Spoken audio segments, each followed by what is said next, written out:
नमस्कार, आप सभी का बहुत बहुत स्वागत है। मेरा नाम रुबिका लियाकत है। बिहार की राजनीति में अगले 2 दिनों में क्या होगा, यह ऐसा सवाल है जिसकी शुरुआत जेडीयू के अंदरूनी झगड़े से हुई थी। जेडीयू ने भ्रष्टाचार को लेकर अपने पूर्व अध्यक्ष आरसीपी सिंह के उनसे जवाब मांगा और कुछ ही घंटों बाद बात बीजेपी से गठबंधन तक पहुंच गई।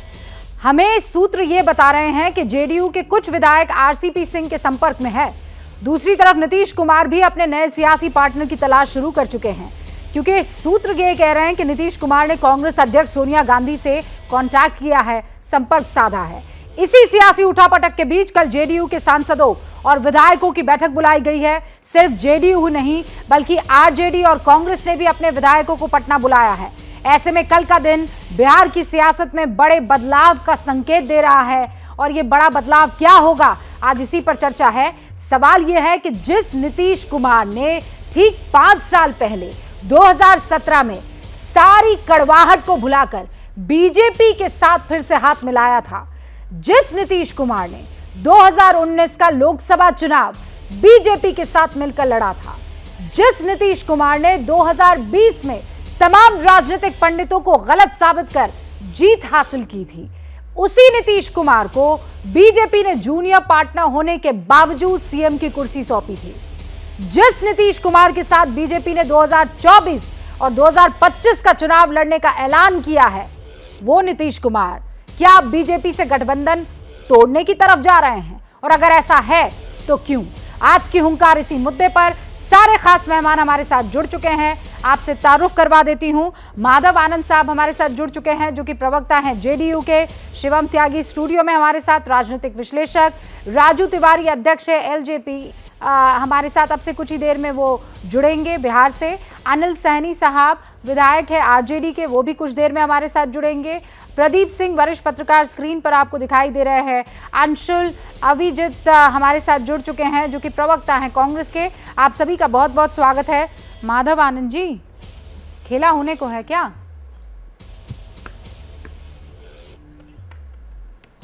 रूबिका जी, मुझे तो नहीं लगता कि अभी कोई खेला होने जा रहा है। एनडीए की सरकार है और आदरणीय मुख्यमंत्री जी आदरणीय नीतीश कुमार जी सरकार का नेतृत्व कर रहे हैं। और मुझे लगता है कि आपने जितनी बातें कही कि कयास पे, सूत्र के माध्यम से, कयास और सूत्र पे अगर कोई भविष्य की परिकल्पना करने लगे तो मुझे लगता है ये आश्चर्य की बात है। वर्तमान की बात होनी चाहिए। वर्तमान में एनडीए की सरकार है और उसके मुखिया आदरणीय नीतीश कुमार जी हैं। और आपने अपने संबोधन में 2-3 बातों का जिक्र किया। आपने कहा कि संख्या बल कम होने के बावजूद भी नीतीश कुमार जी को मुख्यमंत्री बनाया गया। अरे, आपको भी पता होगा रूबिका जी, आप वरिष्ठ पत्रकार हैं, कि आदरणीय मुख्यमंत्री श्री नीतीश कुमार जी के नेतृत्व में ही चुनाव लड़ा गया और चुनाव से पहले यह घोषणा की गई कि मुख्यमंत्री वही होंगे। तो बीजेपी ने कोई एहसान नहीं किया। बीजेपी को भी जो सीटें आई विधानसभा में वो आदरणीय मुख्यमंत्री श्री नीतीश कुमार जी के कारण आई। तो किसी के एहसान से आदरणीय नीतीश कुमार जी मुख्यमंत्री नहीं बने हैं। 17 साल से लगातार बिहार वासियों की सेवा कर रहे हैं और 17 साल से लगातार बिहार वासी अपना आशीर्वाद प्रदान कर रहे हैं और आगे भी करते रहेंगे। स्वाभाविक है, दो दल है, एक जनता दल यूनाइटेड और एक बीजेपी है। दोनों के विचारधारा में बहुत सारे मुद्दे को लेकर जो है सो मतभेद है, और क्यों नहीं हो, क्योंकि 2 डिफरेंट दल है। अगर सभी पे हम लोग सहमति ही व्यक्त कर दें तो 2 दलों की जरूरत क्या है? तो निश्चित रूप से कयास पे बातें करना उचित नहीं है। मैं कयास पर बातें नहीं करती हूँ, मैं तो आपके संबोधन पर ही बात कर लेती हूँ। माधव आनंद जी, आप मेरे साथ बरसों से डिबेट कर रहे हैं और आप भी वरिष्ठतम प्रवक्ताओं में से एक है जेडीयू के। मैंने आपको कभी ये लाइन कहते हुए नहीं सुना है कि एहसान नहीं किया बीजेपी ने आदरणीय नीतीश कुमार को सीएम बनाकर। मैंने आपकी जुबान से कभी ये नहीं सुना कि हम 2 पार्टी अलग अलग विचारधाराओं वाली पार्टी है। आपने हमेशा 1+1 को 11 ही बताया, 2 नहीं किया है। आज आपकी भाषा में भी बदलाव दिख रहा है और इसीलिए मैं किसी और कयास पर नहीं जा रही हूं। मैं माधव आनंद जी को रीड करके बता पा रही हूं कि कुछ तो है। रूबिका जी, देखिए, जब वर्तमान की बात करेंगे तो आपको कुछ नजर नहीं आएगा। भविष्य में क्या होगा, भविष्य वक्ता ना आप हैं ना भविष्य वक्ता मैं हूं। भविष्य में क्या होगा उस पर मैं जैसे बात करने के लिए अभी जो है उस पोजीशन में नहीं हूं कि मैं उस पर बात करूं।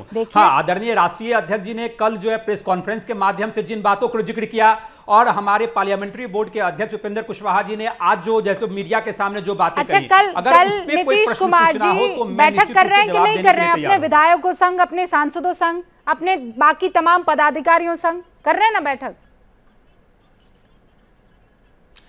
निश्चित रूप से बैठक कर रहे हैं और आपको कहना चाहता हूं, क्या बैठक करना कोई गुनाह है क्या? बीजेपी के तो जो है राष्ट्रीय समिति और संयुक्त राष्ट्रीय समिति की मीटिंग पटना में हुई है, अभी किसी को कोई आपत्ति नहीं हुआ।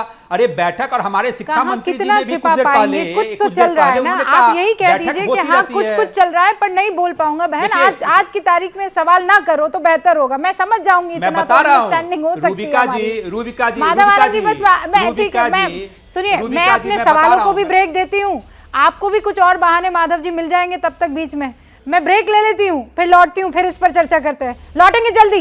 बिहार में क्या खेला हो बे महाराष्ट्र जैसा, लेकिन खेल जेडीयू करेगी कि बीजेपी कर भी सकती है? यहाँ पर किसी तरह की कोई गुंजाइश है? ये भी एक बड़ा सवाल है।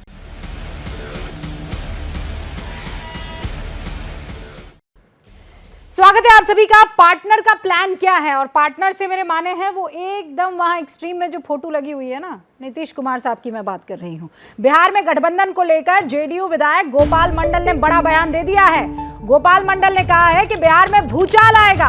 अब गोपाल मंडल जी को कैसे पता कि ये भूचाल आने वाला है? कौन सी खिचड़ी पक रही है? क्या ऐसा चल रहा है?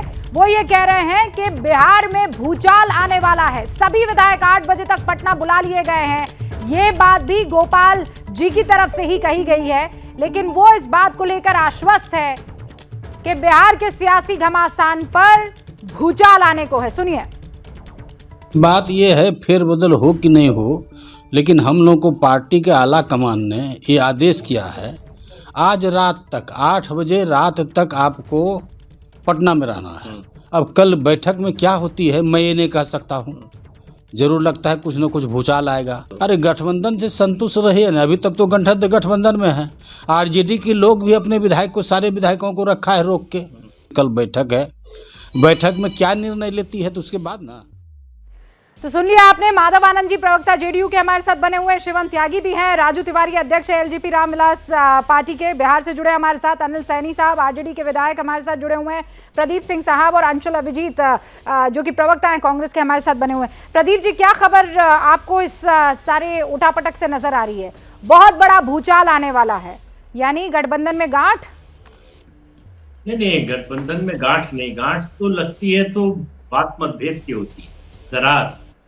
कल जेडीयू के राष्ट्रीय अध्यक्ष ललन सिंह ने प्रेस कॉन्फ्रेंस में जो कहा, उसके बाद स्थिति बिल्कुल स्पष्ट है। वो कह रहे हैं कि बीजेपी उनकी नीतीश कुमार के खिलाफ षड्यंत्र कर रही है। इससे बड़ा आरोप क्या लगाएंगे? पहले चिराग पासवान मॉडल इस्तेमाल किया गया, अब आरसीपी सिंह मॉडल इस्तेमाल किया जा रहा। तो जब आप अपने गठबंधन के साथी पर षड्यंत्र का आरोप लगा रहे हैं तो मतलब विश्वास खत्म हो चुका है। जब विश्वास खत्म हो जाए तो रिश्ता भी टूट जाता है।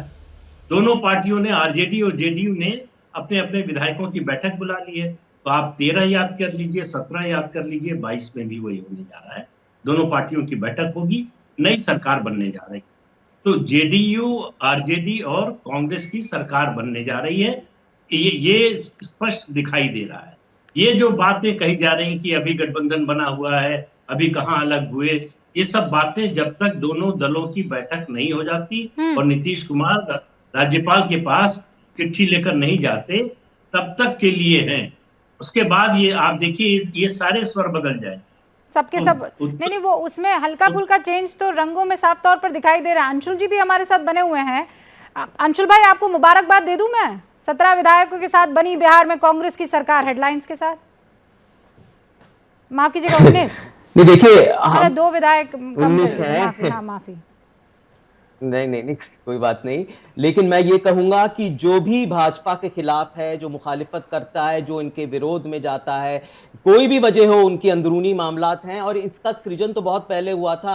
आपको याद है 2020 में जब बहुत डाक बंगला रोड पटना में, मैं वहीं पर था चुनाव के वक्त, एक बड़ी होर्डिंग्स हुई थी जिसमें लिखा हुआ था कि भाजपा है तो भरोसा है, उसमें नीतीश जी का नाम बिल्कुल नहीं था। तो ये चुनाव ही एक तरफ से मोदी जी के नेतृत्व में लड़ा गया, ये खैर कोई और बात है। और बार बार यहां पर तनाव आता गया, जाति जनगणना के मामले में, विशेष स्पेशल स्टेटस के मामले में, हिंदू मुस्लिम के मामले में वो टिप्पणी देते रहे बिहार के मुख्यमंत्री नीतीश कुमार जी। तो जो भी भाजपा के खिलाफ होगा उससे हम समर्थन लेंगे और देंगे, तो इसमें कोई दो राय नहीं है। ऐसा पहले भी हो चुका है, वो हमारे साथी बने रहे हैं, आइंदा अगर बने, मुझे लगता है एक नई एकता की नई एकता की सृजन हम देखने जा रहे हैं, एक नए परिवर्तन की शुरुआत देखने जा रहे हैं, तब्दीलियां जरूर देखने जा रहे हैं। और इस बात का मैं स्वागत करता हूं, इसमें और कोई दो राय है नहीं।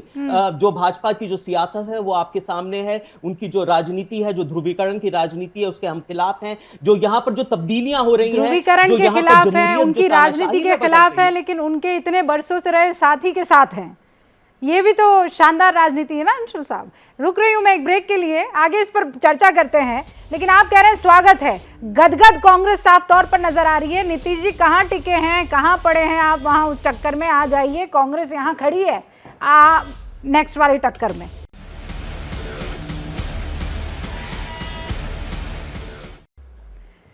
तो हम ये सवाल कर रहे हैं कि पार्टनर का प्लान क्या है, क्योंकि देखिए यहां पर भावनाओं के आधार पर कुछ नहीं चलता है, सरकार और सत्ता आंकड़ों के आधार पर चलती है। तो एबीपी न्यूज की टीम ने, हुंकार की टीम ने कुछ अंक गणित करके आपके सामने एक तस्वीर रखने की कोशिश की है कि कैसे खेला हो सकता है। बिहार विधानसभा का समीकरण मैं आपको बता देना चाहती हूं। बहुमत 122 है। देखिए वैसे तो सीटें 243 है, लेकिन एक अनंत सिंह के डिस्क्वालीफाई होने के बाद जो सीटें हैं वो 242 हो जाती है, और इसीलिए मैजिकल आंकड़ा जो है वो 122 हो जाता है। इस वक्त बीजेपी के पास 77 विधायक है, जेडीयू के पास 45 है, एचएएम के पास 20 है, और जो इंडिपेंडेंट एमएलए हैं वो एक है। यहाँ कुल मिलाकर 127 का इस वक्त की जो ये स्थिति है। आरजेडी सबसे बड़ी पार्टी है, बीजेपी से भी बड़ी पार्टी। और ये देखिए इस वक्त आपको तस्वीरें बता देना चाहती हूं, ये तस्वीरें अभी अभी आई हैं,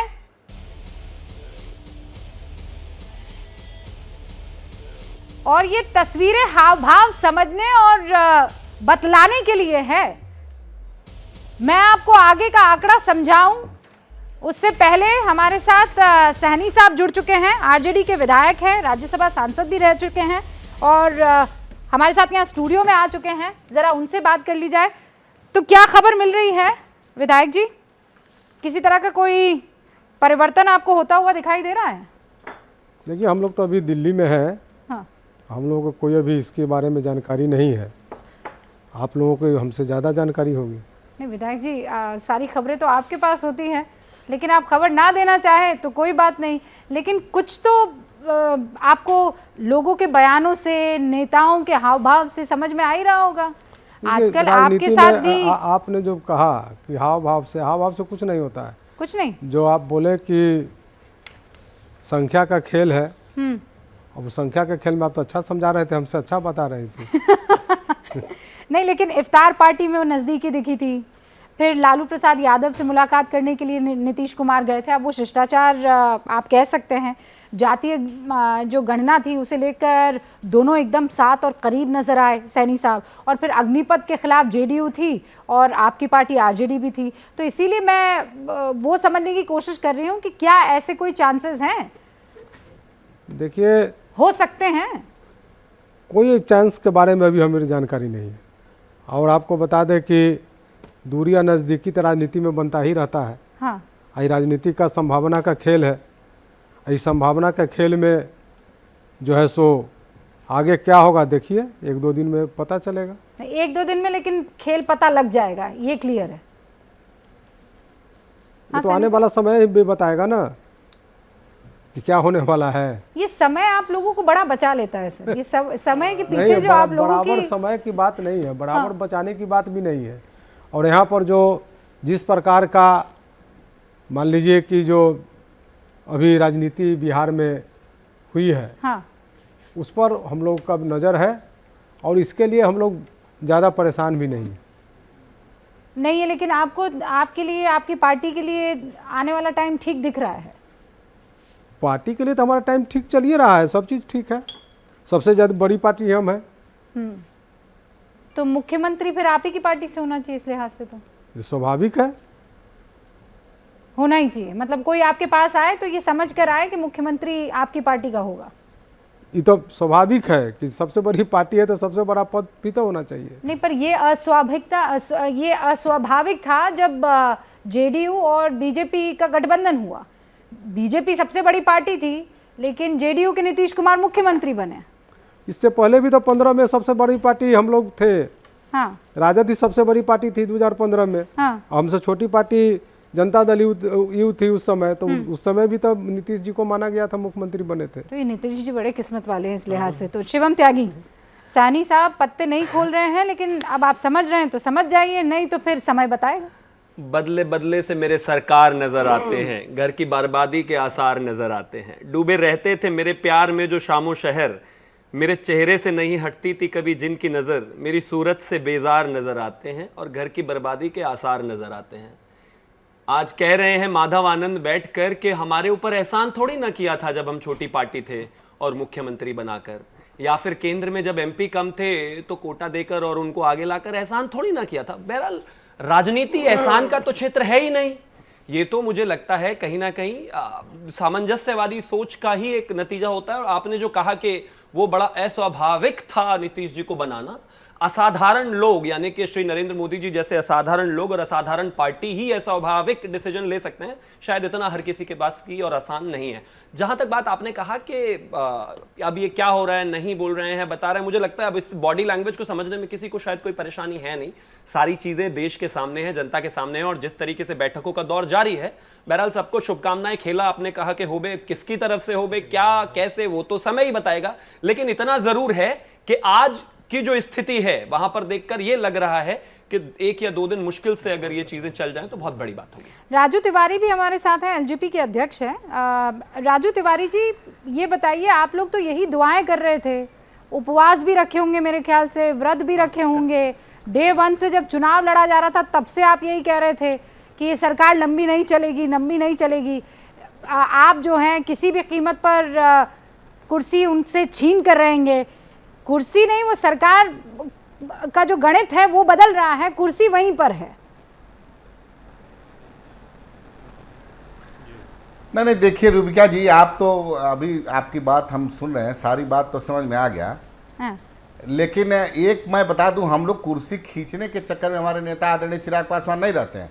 आप देखिए होंगे 2020 के बाद लगातार जब मुख्यमंत्री जी को मैंडेट नहीं मिला, उसके बाद मेरी पार्टी तोड़ दी गई, उसके बाद मेरे परिवार तोड़ा गया, उसके बाद से हमारे नेता लगातार बिहार में कैंप कर रहे हैं। अभी बिहार के लोग बाढ़ सुखाड़ से बाप बाप चिल्ला रहे हैं, अभी उसके देखने वाला कोई नहीं है। बेरोजगारों की बहुत बड़ी फौज है, उसका सुनने वाला कोई नहीं। दुर्भाग्य यही है बिहार के साथ कि पिछले 2020 से जब से ये मुख्यमंत्री जी आए हैं तब से कुर्सी का खेल चल रहा है। बिहार के बिहारियों के बारे में कोई सुनने वाला नहीं है। दुर्भाग्य यही है। अब देखिए, आपकी बात से तो हम लोग समझ गए, रूबिका जी जैसे और विधायक जी से आपने डिस्कस किया, उसमें समझ गया कि हम लोग भी लगता है कि 1-2 दिन में खेला होगा, तो खेला होगा। लेकिन दुर्भाग्य है कि बिहारी अस्मिता और बिहार के पर लोगों आपने के सुना होगा ना, दुख सुख लल्लन का सिंह जी ध्यान ने नहीं क्या रखते हुए कहा सिर्फ कि कुर्सी पहले के लिए आपके कंधे पर बंदूक रखकर और खत्म करने की कोशिश की गई थी नीतीश कुमार को। अब एक और चिराग पैदा कर लिया गया है या उसका इस्तेमाल कर लिया गया है, और वो है सिंह साहब। आपको याद होगा, आपकी कि मैं भी एक बार डिबेट पे इससे पहले जब पार्टी मेरी टूटी आए थे तो लल्लन सिंह ही मेरे पार्टी को और मेरे परिवार को तोड़ने वाले थे। आपको विजुअल भी आप लोगों ने चलाया था। तो दूसरे का घर जो फोड़ता है, दूसरे के घर में जो आग लगाता है, उसका घर जब टूटता है, उसके घर में आग लगती है तो पता चलता है। आने वाला समय बताएगा। बिहार की जनता ने तय कर लिया है। मैं बता दूं आपको, जिस हिसाब से बिहार अभी बाढ़ और सुखाड़ से जूझ रहा है, जिस हिसाब से हम बेरोजगार पलायन को मजबूर है, जिस हिसाब से यहाँ करप्शन है, जिस हिसाब से यहाँ बेरोजगारी है, आने वाले समय में कुर्सी कुमार को बिहार की जनता माफ नहीं करेगी, इतना तय है। कुर्सी कुमार आप कह रहे हैं नीतीश कुमार को, और उधर आरजेडी के सांसद है मनोज झा जो एक बड़ा बयान दे रहे हैं इस राजनीतिक घटनाक्रम पर, वो ये कह रहे हैं कि उनकी पार्टी वही डिसीजन लेगी जो बिहार की जनता लेगी। यानी उन्होंने किसी भी बात से इनकार नहीं किया है। अब बिहार की जनता से ये कैसे डिसीजन लिया जाएगा, क्योंकि बिहार की जनता ने तो चुनावों में डिसीजन दे दिया था। सबसे बड़ी पार्टी आरजेडी निकल कर आई थी, दूसरे नंबर की पार्टी बीजेपी निकल कर आई थी। दोनों तो मिलकर सरकार बना नहीं सकते क्योंकि दोनों के आइडियोलॉजिकल डिफरेंसेस हैं। तो फिर जनता कैसे डिसाइड करेगी आज की तारीख में? क्या कहा, सुन लीजिए। अभी तो सिर्फ बयानबाजी हो रही है, बयान असहज कर रहे हैं बिहार के सरोकारों को, तो देखा जाए आगे क्या होता है। सरकार बनाने के लिए आरजेडी स्वस्थ है? वो बिहार जो आदेश करेगा वो किया जाएगा। नेता प्रतिपक्ष वही करेंगे जो बिहार का आवाम आदेश करेगा। नेता प्रतिपक्ष वही कहेंगे और करेंगे जो बिहार की आवाम का जो आदेश होगा वो। शिवम त्यागी कुछ कहना चाह रहे हैं और उसके बाद में बाकी मेहमानों का। मुझे लगता है कि इस तरह की बातों में तो अब इस देश को नहीं आना चाहिए। बिहार की जनता को जो तय करना है वो ऑलरेडी चुनाव में कर चुकी है। बिहार की जनता को जो तय करना है, और अगर मैं इसी पैनल पर बैठे हुए अंशुल अभिजीत जी की बात को मान लूं, उन्होंने कहा कि ये तो क्लियर था कि मोदी जी के नेतृत्व में चुनाव लड़ा गया था, उन्हीं के ऊपर ये मैंडेट आया था। तो इस हिसाब से तो अगर देखा जाए तो ये तो क्लियर कट धोखा हुआ ना, क्योंकि खुद कांग्रेस इस बात को मानती है। और एक चीज उन्होंने और बड़ी इंटरेस्टिंग कही कि बीजेपी के खिलाफ जो भी होगा हम उससे गठबंधन कर लेंगे, चाहे वो असदुद्दीन ओवैसी हो, चाहे वो बदरुद्दीन अजमल हो, चाहे वो नदीम सिद्दीकी, कोई भी हो, इन्हें कोई फर्क नहीं पड़ता। इस बात से बस इतना होना चाहिए कि जो मोदी के खिलाफ होगा, जो भारतीय जनता पार्टी के खिलाफ होगा, उसके साथ कांग्रेस खड़ी है, वो चाहे कोई भी हो, कोई भी मतलब कोई भी। नहीं तो शिवम त्यागी, राजनीति तो यही कहती है ना भाई, खिलाफ, उनकी ध्रुवीकरण की राजनीति तो के खिलाफ, उनके वाद विवाद के खिलाफ, उनके सांप्रदायिक सियासत के खिलाफ जो खड़ा होगा हम उनका साथ देंगे, क्योंकि ये मुल्क तानाशाही की तरफ मतलब तब तानाशाही हो गया, तब्दीली हो गई है। ये जमहूरियत नहीं बचा, प्रजातांत्रिक परंपरा नहीं बची भाई साहब, ये इसकी तब्दीली हो गई है। अच्छा, तो कैसे हम हो गई? ये कहना चाहेंगे कि अंशुल जी कैसे हो गई तब्दीली, तो जरा बताइए कैसे सांप्रदायिकता हो गई? अब नीतीश जी तो कल तक तो बीजेपी के साथ ही थे, उस सांप्रदायिकता के साथ ही थे। अगर मैं आपकी बात मानूं तो उनको तो बिल्कुल साथ में नहीं रहना चाहिए। हो रहा है विपक्ष का एक तरह से विपक्ष को आरोपी ठहराया जा रहा है, उनको बदनाम किया जा रहा है, तो ये तानाशाही हो ही गई। अच्छा, मतलब विपक्ष को बदनामी करना तानाशाही है, और ये बदनामी कौन कर रहा है? कोई भी नहीं भाई। जो बैठकों का दौर हो रहा है उस पर चर्चा हो रही है। अभी तो मुझे और भी एक और परेशानी नजर आती है कि आरजेडी के विधायक जो यहां पर बैठे हुए हैं वो कहते हैं कि भाई देखो, जिसकी सबसे ज्यादा सीटें हैं, जिसके पास सबसे ज्यादा नंबर्स हैं, मुख्यमंत्री तो उन्हीं के होने चाहिए। अब ये भी एक पेच है, यहां पर भी देखा जाएगा, क्योंकि हर किसी का बीजेपी जितना बड़ा दिल तो शायद मुश्किल होगा आज के समय में। नहीं तो आप क्या चाहते हैं शिवम त्यागी, सब आपका साथ दे दे, सब एक ही पार्टी का साथ दे, जहां जिसको जैसा फायदा नजर आ रहा है वो फायदा लेने की कोशिश होगी। मुझे लगता है कि जनता, चाहे वो महाराष्ट्र की बात रही हो, चाहे वो यहाँ की बात रही हो, जनता ने सबसे ज्यादा सफल मैंडेट किस नेता को, किस पार्टी को दो लोगों की भयंकर चुप्पी है इस मामले पर। एक तो बीजेपी की चुप्पी, आप देख रहे होंगे बीजेपी के प्रवक्ता यहाँ पर नहीं है, वो ये देख रहे हैं। माधव आनंद जी बस एक सेकंड, बीजेपी के सूत्रों के हवाले से खबर आ रही है, जिन सूत्रों को आजकल आप नापसंद कर रहे हैं, उनके मुताबिक बिहार में बीजेपी वेट एंड वॉच वाली स्थिति में है। बिल्कुल वही बात जो मैं कह रही थी, नीतीश की पार्टी को तोड़ने की कोई कोशिश बीजेपी की तरफ से नहीं की जाएगी। अपनी तरफ से सरकार को गिराने का बीजेपी का कोई प्लान नहीं है, कोई प्रयास नहीं है। जो होगा जेडीयू की तरफ से होगा। नीरज पांडे मेरे सहयोगी फोन लाइन पर हमारे साथ जुड़ चुके हैं, उनका रुख करते हैं। नीरज, ये तो बिल्कुल ऑपोजिट हो रहा है बाकी राज्यों से बिहार में। देखिए, भारतीय जनता पार्टी अभी भी इस पक्ष में है कि भारतीय जनता पार्टी गठबंधन के नियमों को, गठबंधन के धर्म को निभाएगी। इसलिए भारतीय जनता पार्टी इस पूरे मसले पर अभी फिलहाल चुप्पी साधे हुए है।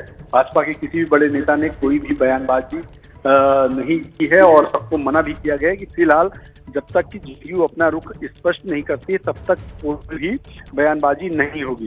भाजपा इसीलिए अभी पूरी स्थिति का आकलन कर रही है और शांत है। भाजपा देखना चाहती है कि जेडीयू का कल का मूव क्या होता है, उनका आगे का कदम क्या होता है, उसके बाद कोई निर्णय लेगी। लेकिन अभी भी भारतीय जनता पार्टी के जो सोर्सेज से हमारी जानकारी हुई है, बड़े नेताओं से बात हुई है, उन्होंने साफ कहा है कि ना तो भाजपा का कोई ऐसा इरादा है कि जेडीयू को तोड़ा जाए या सरकार को गिराया जाए, ना ही हमने कभी ऐसा सोचा है। लेकिन अगर उनको ऐसा लगता है तो पहले हम उनकी अपनी स्थिति को का आकलन करेंगे, वो क्या सोचते हैं, उनका अपना अगला कदम क्या होता, उसके बाद भाजपा अपना निर्णय सुनाएगी। ठीक है, जो बातें आपने कही है इसी का जवाब जरा मैं माधव आनंद जी से ले लेती हूँ। माधव आनंद जी, अब देखा जाएगा बेवफाई किसकी तरफ से की जाती है, हम तो बस देखेंगे टुकुर टुकुर। रूबिका जी, कुछ चीज़ें तो मैं आपत्ति जाहिर करना चाहूँगा। जो राजू तिवारी जी ने कहा कि कुर्सी कुमार, मुझे लगता है ऐसे शब्दों का प्रयोग ना करें तो ज़्यादा अच्छा होगा। बाकी उनकी मर्जी, उन्हें अपने पार्टी को रिप्रेजेंट कर रहे हैं, उनकी जो मर्जी आए वो बोलें, लेकिन मुझे लगता है ऐसे शब्दों से बचना चाहिए। दूसरी बात मैं कहता हूं कि देखिए, हर पार्टी अपने विधायक दल की मीटिंग कॉल करती है। मैंने पहले भी कहा कि बीजेपी के लोगों ने भी संयुक्त राष्ट्रीय परिषद या राष्ट्रीय कमेटी की मीटिंग पटना में की थी, हम लोगों को कोई आपत्ति नहीं हुआ।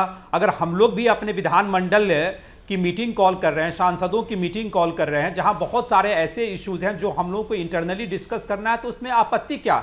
हर चीज पे कयास लगाना, क्या आदरणीय राष्ट्रीय अध्यक्ष जी या पार्लियामेंट्री बोर्ड के जो अध्यक्ष हैं, क्या उन्होंने ऐसा कहा कि गठबंधन टूट गया? ऐसा तो हम लोगों ने नहीं कहा। सिर्फ कयास लगाना, अगर हम लोग इंटरनल अगर कोई मीटिंग भी करते हैं और उस पे अगर कुछ भी कोई कयास लगा ले, तो हम लोग लल्लन सिंह जी जो कह रहे हैं उसके क्या लेकिन मैं एक बात कहना ना? चाहता हूं रूबिका जी, और जो आरपी सिंह साहब कह रहे हैं उसके क्या मायने? बता तो रहा हूं। अरे कौन से आरसीपी, आप किस आरसीपी जी की बात कर रहे हैं? आरसीपी जी जो आप कह रहे हैं कि आरसीपी जी के संपर्क में विधायक है, आरसीपी जी के संपर्क में एक कार्यकर्ता भी नहीं है। एक विधायक तो छोड़ दीजिए, एक कार्यकर्ता भी उनके साथ हो, अगर है कार्यकर्ता तो दिखा दें।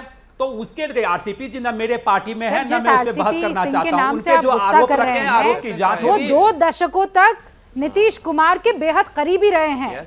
उनके इशारे के बगैर पत्ता तक बिहार का नहीं हिलता था। देखिए, जब आपके पार्टी के अध्यक्ष थे कुछ दिन पहले तक, देखिए हम लोग के सम्मानित 2 बार राज्यसभा में भेजा था आपने उस आरसीपी सिंह की मैं बात कर रही हूँ।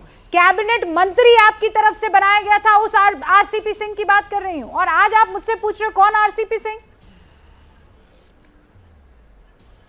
अरे हम लोग के सम्मानीय नेता एक ही हैं, आदरणीय मुख्यमंत्री श्री नीतीश कुमार जी। और जहां तक आप बात कर रहे हैं आरसीपी सिंह जी को भी जो आदरणीय राष्ट्रीय अध्यक्ष जी ने क्लियर किया कि बीजेपी कौन होता है डिसाइड करने वाला कि जेडीयू की तरफ से कौन मंत्री बनेगा, तो आप उनके शब्दों और उनके सेंटेंस को अगर समझना होगा तो आप समझ सकती हैं। आप उसमें बहुत कुछ कहने की मुझे आवश्यकता नहीं है। तो आरसीपी, हाँ, पिछले साल जब मंत्रिमंडल का विस्तार हुआ था तभी आदरणीय अध्यक्ष जी ने हर बात का अध्यक्ष जी ने क्लियरली बोला कि बीजेपी कौन होता है, कि भाई जनता दल यूनाइटेड के तरफ से कौन बनेगा मंत्रिमंडल में सम्मिलित कौन होगा, हाँ। वो जनता दल यूनाइटेड तय करेगी, कोई बीजेपी तो तय नहीं करेगी। अच्छा, तो हर बातों का राष्ट्रीय अध्यक्ष जी ने जिक्र किया है अपने संबोधन में, प्रेस कॉन्फ्रेंस के दौरान। हर चीज क्रिस्टल क्लियर है। जो अंदर चल रहा होता है वो चेहरे पर और हाव भाव में आ ही जाता है, वो अच्छी बात है आपके। मतलब वो जिसे कहते हैं ना कि एक वो नेता जो ना बताए, लेकिन आप इतने नेक इंसान हैं कि जो कह रहे हैं वो सोच भी रहे हैं और वो अंदर चल भी रहा है। तो कुल मिलाकर वो दरार तभी से आना शुरू हो गई थी कि भाई बीजेपी कौन होती है डिसाइड करने वाली, की पार्टी की तरफ से कौन जाएगा, हमें बताएंगे आप। देखिए रूबिका जी, बहुत सारे ऐसे मुद्दे हैं जहां हम लोगों के डिफरेंट ओपिनियन है, बीजेपी के डिफरेंट ओपिनियन है। और स्वाभाविक है, 2 डिफरेंट पार्टी है तो स्वाभाविक है हर विचार हर मुद्दे पे तो एक सहमति नहीं बन सकती ना। तो इसलिए हम लोग 2 अलग अलग दल हैं निश्चित। लेकिन ऐसा करना, वर्तमान में तो अभी एक एनडीए की सरकार है। भविष्य में क्या होगा, भविष्य वक्ता मैं नहीं हूं और आप भी भविष्य वक्ता नहीं है। भविष्य किसी ने नहीं समझा है। हाँ। और राजनीति तो संभावनाओं की खेल है। नहीं, हम लोग कोई नजूमी नहीं है, कोई भविष्य वक्ता नहीं है। पर मैं एक छोटा सा यहाँ पर क्या कहते हैं उसे, एक चुनाव टाइप का ही करवाना चाह रही हूँ। शिवम त्यागी से शुरुआत करती हूँ। भविष्य में क्या होगा, क्विकली बता दीजिए मुझे लगता है कि एबीपी न्यूज के दर्शक माधव आनंद जी का कभी गुस्सा, कभी अग्रेशन, आमतौर पर उनके शब्द कभी स्लर नहीं करते, इधर उधर नहीं होते, आज वो बोल नहीं पा रहे हैं। आरसीपी सिंह के लिए बहुत सारी भड़ास उनके मन में है, खुलकर निकाल नहीं पा रहे हैं। और आप किस किस को रोकेंगे? आलोक जी कहीं नाश कुमार कह रहे हैं, कभी कोई कुछ कह रहे हैं, तो ये तो होगा ना। एक एक करके लोग अगर आपको छोड़कर जाएंगे, बाहर जाएंगे, तो जैसे आपकी ओपिनियन उनके लिए आज हो गई कि वो कोई नेता नहीं है, वो तय नहीं करेंगे, उनके पीछे एक कार्यकर्ता नहीं है। पर मेरा तो दूसरा वाला भी बोलेगा। मेरा तो एक ही सवाल है, भविष्य में क्या होगा? बदलाव तय है, मतलब किसकी सरकार, वो तो यही बताएंगे। मुझे लगता है ज्यादा बेहतर वही जानते होंगे, लेकिन इतना तो जरूर है कि बदलाव तय है। सानी साहब क्या होगा? क्या होगा, जिस प्रकार से हाँ। अभी अगर नीतीश कुमार जी एक कदम पीछे जाते हैं, हाँ। जिस प्रकार से आरसीपी सिंह जी बोले कि 7 जन्म में प्रधानमंत्री नहीं बनेंगे, और मैं चैलेंज करता हूं कि नीतीश कुमार जी अगर एक कदम पीछे जाकर तेजस्वी यादव को बिहार के मुख्यमंत्री अगर बनाते हैं अपना समर्थन देकर, तो 2024 में ही नीतीश कुमार देश के प्रधानमंत्री होंगे, ये बात आप समझ लीजिए। अरे ये गजब। माधव जी की तरफ गया लॉलीपॉप। माधव जी सुन लिया आपने, खूब दुआएं मिलेंगी आपको। जी मैं रूबिका जी मैं सारी बातों का सुन रहा हूं और बड़ी विनम्रता के साथ जवाब भी दे रहा हूं। मेरे में कोई एग्रेशन नहीं है। अब मैं बहुत ही स्पष्टीकरण का और बहुत ही कैंडिडली हर बातों का जवाब देने की मैंने कोशिश की। मैंने कोई चीज छिपाया नहीं। जो मेरे पार्टी ने जो कल प्रेस कॉन्फ्रेंस में कहा उन बातों का मैं जिक्र किया। भविष्य के बातों पे मैं अधिकृत नहीं हूं कि भविष्य में क्या होगा, मैं उसके जैसे बात करूं। भविष्य तो बना तो रहे हैं, हमने बोला है आपको। अनिल जी बना तो रहे भविष्य सीधे तौर पर। वो तो सीधा बढ़िया ऑफर आपके लिए लेकर आए हैं। प्रधानमंत्री छोटा पैकेट दीजिए, बड़ा पैकेट आपके पास आएगा। प्रदीप जी कुछ कहना चाह रहे हैं। और ये भी बता दूं आपको, चिराग पासवान हमारे साथ हमने कुछ ही देर में हमने साफ साफ बोला है कि जो आरसीपी सिंह ने जो अपना भविष्यवाणी किए कि 7 इस जन्म में क्या 7 जन्म में नहीं बनेंगे, और मैं भविष्यवाणी करता हूं कि इसी जन्म में नीतीश कुमार जी बिहार के देश के प्रधानमंत्री बनेंगे, जब वो तेजस्वी यादव जी को बिहार के मुख्यमंत्री मानेंगे। हाँ सुनिए आपने, मतलब ये इतना तो आपको सैक्रिफाइस करना पड़ेगा। सारे खास मेहमान बिहार की राजनीति को अच्छी तरीके से समझने वाले हमारे साथ जुड़ चुके हैं। हम इंतजार कर रहे हैं चिराग पासवान जी किसी भी वक्त हमारे साथ अब जुड़ सकते हैं। लेकिन प्रदीप सिंह साहब, आप कुछ कहना चाह रहे थे ब्रेक से पहले। इन हालात को समझते हुए इस वक्त आपको क्या स्थिति नजर आ रही है? क्या ये तय माना जाए कि अब परिस्थिति को देखते हुए कुर्सी पर बने रहेंगे नीतीश कुमार, लेकिन साथ बदल जाएगा? बिल्कुल, आप जो बात कह रही हैं बिल्कुल वही नजर आ रहा है। मुझे नहीं लगता कि इसके अलावा कोई सुलह है। लेकिन सैनी जी की बात सुनकर मुझे थोड़ा सा डाउट हो गया है। वो कह रहे हैं कि तेजस्वी को सौंप दे नीतीश कुमार मुख्यमंत्री पद, अगर उनको प्रधानमंत्री बनना है। देखिए, काफी समय से दोनों पार्टियों के बीच बातचीत चल रही है, मामला इसी पर अटका है। पिछली बार जो धोखा हुआ उसके बाद आरजेडी बड़ा फूक फूक कर कदम रख रही है। लेकिन इसमें कोई दो राय अब नहीं रह गई है कि आरजेडी और जेडीयू का गठबंधन फिर से रिवाइव होने जा रहा है। कांग्रेस इसमें शामिल होगी। ये सरकार 24 घंटे की है बीजेपी की गठबंधन वाली या 48 घंटे की, ये कहना मुश्किल है, लेकिन उसका जाना तय। और नीतीश कुमार मुख्यमंत्री बने रहेंगे। लेकिन यहाँ एक बड़ी खबर तो सानी साहब ने दे दी है ना। सानी साहब कह रहे हैं कि बड़ा अगर आपको जिंदगी में कुछ चाहिए तो उसके लिए एक कदम पीछे आना होगा। माधव आनंद जी, क्या जेडीयू एक कदम पीछे आने को तैयार है 4 कदम आगे जाने के लिए? यानी 2024 में प्रधानमंत्री के चेहरे बनने के लिए वो मुख्यमंत्री का पद किसी और को सौंप देंगे और किसी और में तेजस्वी यादव, और कोई नहीं। रूबिका जी देखिए, आदरणीय मुख्यमंत्री श्री नीतीश कुमार जी बिहार के टॉलेस्ट लीडर हैं, ये सबको पता है और सब लोग इस चीज को एक्सेप्ट भी करते हैं। जहां तक प्रधानमंत्री जी की बात है, प्रधानमंत्री बनने की बात है, उन्होंने खुद अपने कई बार पत्रकारों को जैसे बताने का काम किया है। वो बिहार वासियों की लगातार सेवा कर रहे हैं और आगे भी बिहार वासियों की सेवा करते रहेंगे। और उनको सर्वमान्य नेता, सभी दलों के जितने नेता हैं सब मानते हैं कि आदरणीय नीतीश कुमार जी टॉलेस्ट लीडर हैं और सर्वमान्य नेता हैं। अब भविष्य में क्या होगा, आरजेडी क्या कह रही है, कांग्रेस क्या कह रहा है, मैं उस पर टीका टिप्पणी करने के लिए अधिकृत आज नहीं हूं। नहीं, लेकिन उनके जो भाव हैं उन पर तो आप कोई टिप्पणी कर सकते हैं। बहरहाल मैं आपके पास आऊंगी। चिराग पासवान हमारे साथ जुड़ चुके हैं। चिराग पासवान साहब, आपका बहुत बहुत स्वागत है। सबसे पहले तो मैं आपसे इस बात का रिएक्शन लेना चाहती हूं कि बिहार की जो स्थिति है उसके लिए सीधे तौर पर आपका नाम लिया जा रहा है, ये कहकर कि सिंह जो आज की तारीख में मेन केंद्र में दिखाई दे रहे हैं वो बीजेपी का चिराग मॉडल है। आपने सुना ही होगा। जी, चिराग मॉडल का मैं जिक्र एक लंबे समय से मैं सुन रहा हूँ। मेरी समझ से परे कि भैया ये चिराग मॉडल है क्या। मैं सिर्फ और सिर्फ रामविलास पासवान जी का मॉडल हूँ, उनका आंसू, उन्हीं की भावनाओं के प्रति। हाँ, 2020 के चुनाव को लेकर ये इस बात का जिक्र करते हैं क्योंकि चिराग पासवान ने अकेले चुनाव लड़ा। तो भैया जब मैं आपको विपक्ष में लड़ रहा था तो आपको हराने के लिए लड़ रहा था ना। कौन सा सत्ता पर विपक्ष का चुनाव होता है जो आपको जिताने के लिए लड़ा जाता है? ना भारतीय जनता पार्टी के साथ में था, ना किसी और दल के साथ था, अकेले चिराग पासवान ने चुनाव लड़ा। और अगर आपको 1 नंबर से तीसरे नंबर की पार्टी बना दिया तो इसका दुख आपको क्यों हो रहा है भैया? आपको हराने के ही मैं चुनाव लड़ रहा था और मुझे खुशी है इस बात की कि चिराग मॉडल में क्या अकेला चिराग पासवान था? उपेंद्र कुशवाहा जी जो इनकी पार्टी के संसदीय बोर्ड के अध्यक्ष बने हुए हैं, क्या उपेंद्र कुशवाहा जी चिराग पासवान मॉडल पे काम नहीं कर रहे थे? वो भी तो इसी मॉडल पे थे, इनकी पार्टी के राष्ट्रीय अध्यक्ष। भाई क्या बोलते हैं रूबिका जी, आप भी पढ़ी लिखी है, मैं भी पढ़ा लिखा हूँ। उनकी पार्टी के राष्ट्रीय अध्यक्ष ने नया आविष्कार करके बताया था बिहार की जनता को नहीं दुनिया को कि नीतीश कुमार जी के पेट में दांत है। भाई ये सारी बातें किसने बोली? इनकी पार्टी के खुद के नेताओं ने। और आज चिराग पासवान मॉडल की बात कर रहे हैं, पहले जो विनाश के मॉडल इनकी पार्टी में बैठे हुए हैं उनसे इनको समझने की जरूरत है मुख्यमंत्री नीतीश कुमार जी को। नहीं, लेकिन अब चिराग जी आगे भविष्य आपको क्या नजर आ रहा है? आपने तो मामा कंस का भी जिक्र कर दिया, माँ देवकी का भी जिक्र कर दिया, और आप नीतीश कुमार को एक बार फिर से कटघरे में खड़ा कर रहे हैं। क्यों आपने ऐसा किया है? ये जिक्र क्यों? रूबिका जी, मैंने कंस मामा का जिक्र इस परिपेक्ष में किया जिस तरीके से कंस को, उनको किस बात का डर था? अपने प्राणों का उनको डर था, और अपने प्राणों के डर की वजह से उन्होंने माँ देवकी के तमाम बच्चों की उन्होंने हत्या कर दी। इसी तरीके से मुख्यमंत्री नीतीश कुमार की सियासी वध एक के बाद एक किए जा रहे हैं, सिर्फ अपनी कुर्सी को खोने के डर से। जॉर्ज साहब को रूबिका जी कोई नहीं भूल सकता, क्या हाल किया इन्होंने जॉर्ज। चिराग जी आपकी आवाज डिस्कनेक्ट हो रही है, लेकिन आपने उनको इन्होंने hello, can you hear me? हाँ, मैं सुन पा रही हूँ, लेकिन आवाज जो है आपकी बीच बीच में डिस्कनेक्ट हो रही है। अब मैं बस ये समझना चाह रही हूँ, हाँ,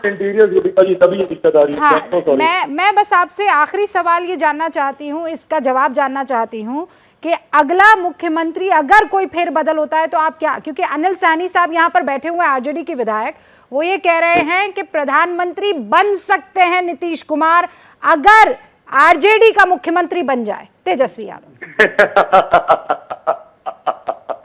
अगर ऐसा होता तो वो होता था। मुख्यमंत्री जी ये बार बार सीएम मटेरियल, प्रेसिडेंशियल मटेरियल सारी बातें करते हैं। मेरी बस ऐतराज इतना है कि भाई जब तक सीएम है सीएम मटेरियल तो बन के रहे। आज बिहार सुधार में बर्बाद हो रहा है, बेरोजगारी महंगाई चरम सीमा पर है और मुख्यमंत्री जी अपनी कुर्सी बचा रहे हैं। ऐसा मुख्यमंत्री होता है क्या? मुख्यमंत्री को चुना गया अपनी कुर्सी बचाने के लिए या हर दूसरे तीसरे साल में गठबंधन बदलने के लिए कि बिहार की स्थिति को बेहतर करने के लिए? जो मुख्यमंत्री सिर्फ अपनी कुर्सी को लेकर चिंतित हो, जो सीएम मटेरियल नहीं बन पाए वो पीएम मटेरियल चाहोगे भगवान जाने। जो सीएम मटेरियल नहीं वो पीएम मटेरियल कैसे हो सकता है? बहुत बहुत शुक्रिया हमसे बातचीत करने के लिए। चिराग पासवान हमारे साथ जुड़े हुए थे, जो सीधे तौर पर अटैक एक बार फिर से नीतीश कुमार को कर रहे थे। हमारे साथ सारे खास मेहमान इस बीच बने हुए। माधव आनंद जी, आपने सुन लिया है, खेल अब बहुत आगे की तरफ जाता हुआ दिखाई दे रहा है, लेकिन एबीपी न्यूज से चिराग पासवान ने कह दिया अपनी कुर्सी बचाने के लिए हर बार आप अपने साथियों को धोखा दे देते हैं। ये एक पैटर्न है। चिराग पासवान क्या हम मेरा समर्थन करेंगे? समर्थन नहीं करेंगे ना। उनको जो बोलना है उनको बोलने दीजिए, क्या फर्क पड़ता है? कोई फर्क नहीं पड़ता है। उनकी पार्टी अलग है, मेरी पार्टी अलग है। वो अपमानजनक शब्दों का प्रयोग करते रहे हैं आदरणीय मुख्यमंत्री जी के लिए, वो जाने। लेकिन बिहार की जनता आज आदरणीय नीतीश कुमार जी में अपनी आस्था व्यक्त करती है और आगे भी आस्था व्यक्त करती रहेगी। अब उनके बातों पे मैं क्या कहूं? उनको जो बोलना था बोला, ठीक है, हम लोग को कोई फर्क नहीं पड़ता है। मेरी पार्टी एकजुट है और हमारे बिहार की जनता अभी बड़ा यकीन करती है और आगे भी करती रहेगी। यानी यह है कि बिहार से आगे जाने का अभी तो मूड नहीं है नीतीश कुमार का। अनिल सैनी साहब एक सेकंड नहीं, हम लोग को शब्दों का ज्ञान नहीं है। राजू जी एक सेकंड मैं चाहती हूँ इस पर अनिल सैनी साहब अपनी बात रखें, क्योंकि उनको आगे कहीं जाना है। ये हमारा वादा था कि कुछ देर के लिए वो हमारे साथ जुड़ेंगे। अनिल जी क्या पूछे? मैं ये कह रही हूँ कि उन्होंने कह दिया है कि कुर्सी पर किसी तरह का कोई बात नहीं हो सकती है, गठबंधन पर भले ही बात हो सकती है, ये मैं अपनी तरफ से ऐड कर रही हूँ, लेकिन कुर्सी पर आप हम लोग कहाँ कर रहे हैं? कुर्सी के बारे में बात कर रहे हैं। हमने तो बोला कि जो आरसीपी सिंह जी जो बोले कि इस जन्म में नहीं होंगे, 7 जन्म में नहीं होंगे, इस जन्म में भी हो सकता है, इसका हमने संभावना व्यक्त किया था।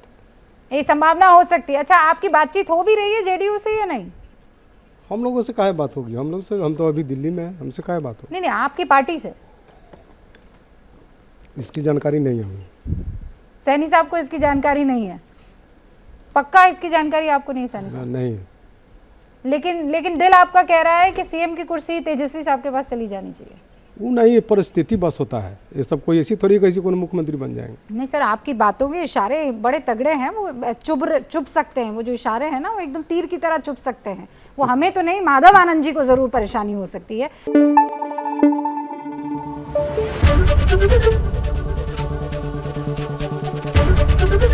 एबीपी न्यूज आपको रखे आगे।